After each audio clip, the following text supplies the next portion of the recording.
ನಮಸ್ಕಾರ.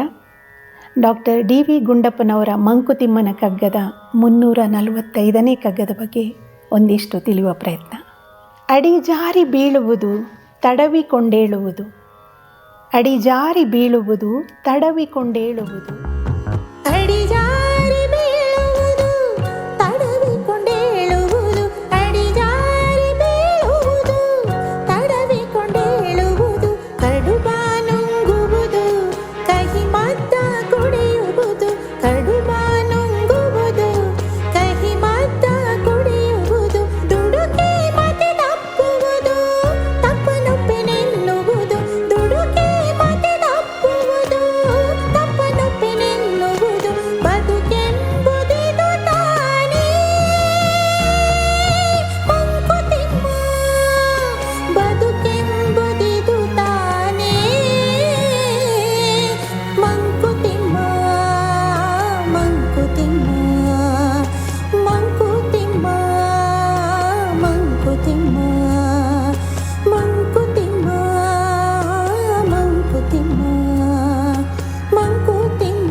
ನಮಸ್ಕಾರ.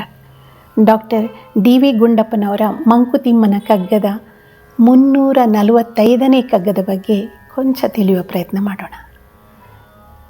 ಅಡಿಜಾರಿ ಬೀಳುವುದು ತಡವಿಕೊಂಡೇಳುವುದು, ಕಡುಬ ನುಂಗುವುದು ಕಹಿಮದ್ದ ಕುಡಿಯುವುದು. ಅಡಿಜಾರಿ ಬೀಳುವುದು ತಡವಿಕೊಂಡೇಳುವುದು, ಕಡುಬ ನುಂಗುವುದು ಕಹಿಮದ್ದ ಕುಡಿಯುವುದು. ದುಡುಕಿ ಮತಿದಪ್ಪುವುದು ತಪ್ಪನೊಪ್ಪೆನೆನ್ನುವುದು.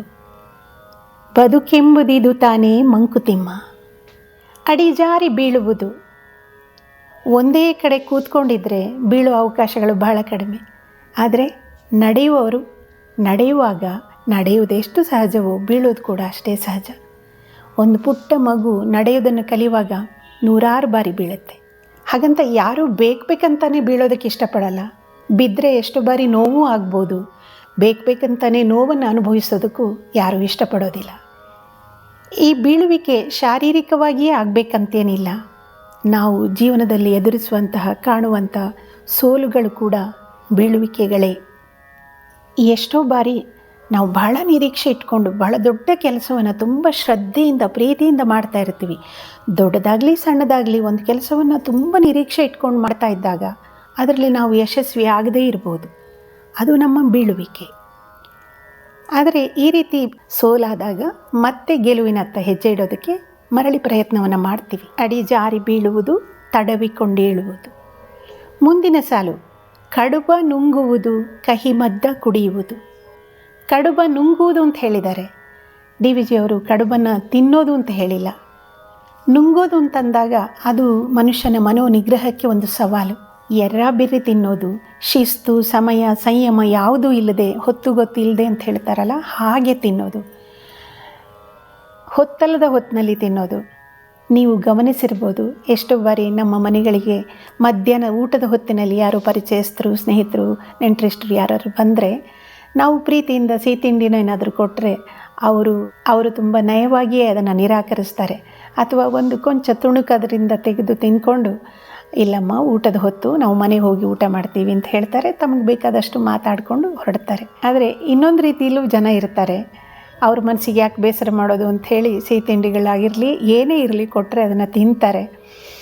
ತಿನ್ನೋದು ಅಂತಂದರೆ ಏನು? ಹಾಗೂ ತಿನ್ನೋದು, ಊಟನೂ ಮಾಡೋದು, ಊಟ ಆದಮೇಲೆ ಇನ್ನೇನೋ ತಿನ್ನೋದು, ಯಾರೋ ಬಲವಂತ ಮಾಡಿದ್ರು ಅಂತ ಮತ್ತೇನೋ ತಿನ್ನೋದು. ಹೀಗೆ ಎರ್ರಾಬಿರ್ರಿ ತಿಂದಾಗ ಹೊಟ್ಟೆ ತನ್ನ ಆರೋಗ್ಯವನ್ನು ಕಳ್ಕೊಳ್ಳುತ್ತೆ. ಹೊಟ್ಟೆ ನೋವು ಬರುತ್ತೆ.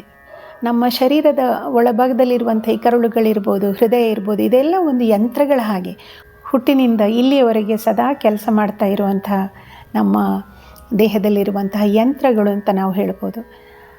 ಈ ಯಂತ್ರಗಳ ಶೋಷಣೆ ಮಾಡಿದ ಹಾಗೆ ಈಗ ಒಂದು ತಿನ್ನೋದು, ಅದನ್ನು ಜೀರ್ಣಿಸಿಕೊಳ್ಳುವಷ್ಟು ಸಮಯಾವಕಾಶನೂ ಕೊಡದೆ ಇನ್ನೊಂದನ್ನು ತಿನ್ನೋದು.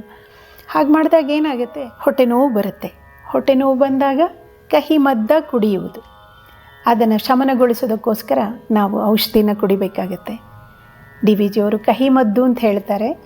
ಇಂದಿನ ಕಾಲದಲ್ಲಿ ಮದ್ದು ಸಿಹಿಯಾಗಿಯೂ ಇರುತ್ತೆ, ಅದು ಬೇರೆ ವಿಷಯ. ಕಡುಬ ನುಂಗುವುದು ಕಹಿಮದ್ದ ಕುಡಿಯುವುದು. ದುಡುಕಿ ಮತಿದಪ್ಪುವುದು ತಪ್ಪನೊಪ್ಪೆನೆನ್ನುವುದು. ಮನುಷ್ಯನಿಗೆ ಯಾವಾಗಲೂ ತಾನು ಅಂದ್ಕೊಂಡ ಹಾಗೆಯೇ ಆಗಬೇಕು. ಎಲ್ಲ ಕೆಲಸಗಳು ತಾನು ಅಂದ್ಕೊಂಡ ಹಾಗೆ ನಡೀತಾ ಇದ್ದರೆ ಅವನು ಸುಖಿ. ಯಾವುದಾದ್ರೂ ತನ್ನ ಇಷ್ಟಕ್ಕೆ ವಿರುದ್ಧವಾಗಿ ನಡೀತಾ ಇದೆ ಅಂತ ಗೊತ್ತಾದಾಗ ಯಾವುದು ತಪ್ಪು ಯಾವುದು ಸರಿ ಅನ್ನೋ ಯೋಚನೆ ಮಾಡದೆ ದುಡುಕಿ ಬಿಡೋದು. ವಿವೇಚನೆ ಇಲ್ಲದೆ ಮಾತಾಡಿದ್ರೆ ತಪ್ಪಾಗುತ್ತೆ, ವಿವೇಚನೆ ಇಲ್ಲದ ಕೆಲಸ ಮಾಡಿದ್ರೆ ಅದು ತಪ್ಪು ಕೆಲಸನೇ ಆಗುತ್ತೆ. ಆದರೆ ಇಲ್ಲೊಂದು ಅವಕಾಶ ನಮಗಿರುತ್ತೆ. ಸರಿ, ನಾನು ಮಾಡಿದ ತಪ್ಪಾಯಿತು ಅಂತ ಒಂದು ಒಪ್ಪಿಕೊಂಡು ಕ್ಷಮೆಯನ್ನು ಕೇಳುವಂಥದ್ದು, ಕ್ಷಮೆ ಯಾಚನೆ ಮಾಡುವಂಥದ್ದು. ಇಲ್ಲ, ಮನುಷ್ಯರ ಸ್ವಭಾವ ಹೇಗಿರುತ್ತೆ ಅಂತಂದರೆ, ತಪ್ಪು ಮಾಡಿದ ಮೇಲೂ ಇಲ್ಲ, ತನ್ನ ಕುದುರೆಗೆ ಮೂರೇ ಕಾಲು ಅಥವಾ ತಾನು ಮಾಡಿದ್ದೇ ಸರಿ ಅಂತ ವಾದ ಮಾಡೋದು, ತಪ್ಪು ಕೆಲಸನೇ ಮತ್ತೆ ಮತ್ತೆ ಸರಿ ಅಂತ ಅದನ್ನೇ ಸಮರ್ಥಿಸ್ಕೊಳ್ಳೋದು, ಇದು ಮನುಷ್ಯ ಸ್ವಭಾವ. ಅದಕ್ಕೆ ಡಿ ವಿ ಜಿ ಅವರು ಹೇಳ್ತಾರೆ, ದುಡುಕಿ ಮತಿದಪ್ಪುವುದು ತಪ್ಪನೊಪ್ಪೆನೆನ್ನುವುದು. ಕೊನೆಯ ಸಾಲು, ಬದುಕೆಂಬುದಿದು ತಾನೇ ಮಂಕುತಿಮ್ಮ. ನಾವು ಇದನ್ನು ಎರಡು ರೀತಿಯಾಗಿ ಯೋಚನೆ ಮಾಡ್ಬೋದೇನೋ.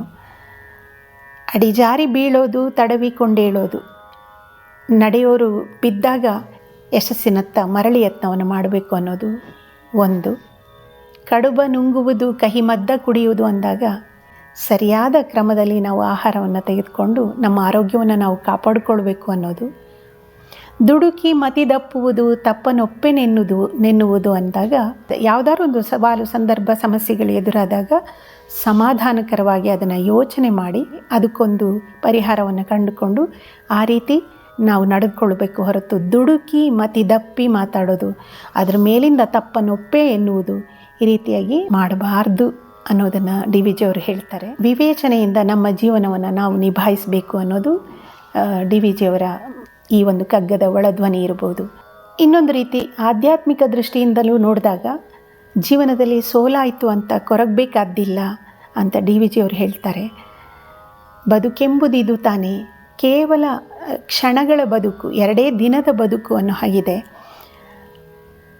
ಹಾಗಿರುವಾಗ ಸಚ್ಚಿಂತನೆಯಿಂದ, ಒಳ್ಳೆಯ ಒಂದು ಉದ್ದೇಶದಿಂದ, ಒಳ್ಳೆಯ ಪ್ರಯತ್ನವನ್ನು ನಾವು ಮಾಡಿ ಒಳ್ಳೆಯ ಕೆಲಸಗಳನ್ನ ನಾವು ಮಾಡ್ತಾ ಇರಬೇಕಷ್ಟೇ ಹೊರತು ಅದರ ಫಲಿತಾಂಶ ಹೇಗೇ ಇರಲಿ ಆ ಬಗ್ಗೆ ಚಿಂತೆ ಮಾಡಬೇಕಾದ ಅಗತ್ಯ ಇಲ್ಲ ಅನ್ನೋ ಒಂದು ಒಳಾರ್ಥ ಕೂಡ ಈ ಕಗ್ಗದಲ್ಲಿ ಇದೆ ಅಂತ ಅಂದ್ಕೊಳ್ಬೋದೇನೋ. ಬನ್ನಿ ಈಗ ಡಾಕ್ಟರ್ ಡಿ ವಿ ಜಿ ಅವರ ಈ 345ನೇ ಕಗ್ಗವನ್ನು ಗಾಯನದಲ್ಲಿ ಆರಿಸೋಣ. ಹಾಗೆ ಮತ್ತೊಮ್ಮೆ ಈ ಎಲ್ಲ ಅರ್ಥಗಳು ನಮ್ಮ ಕಣ್ಣ ಪರದೆಯ ಮುಂದೆ ಹಾದು ಅದನ್ನು ಕಿಂಚಿತ್ ನಮ್ಮ ಜೀವನದಲ್ಲಿ ಅಳವಡಿಸಿಕೊಳ್ಳುವಂತಹ ಪ್ರಯತ್ನವನ್ನು ಮಾಡೋಣ. ಈ ಕಗ್ಗವನ್ನು ಇನ್ನೊಮ್ಮೆ ಹೊಸದಾಗಿ ಆಲಿಸೋಣ.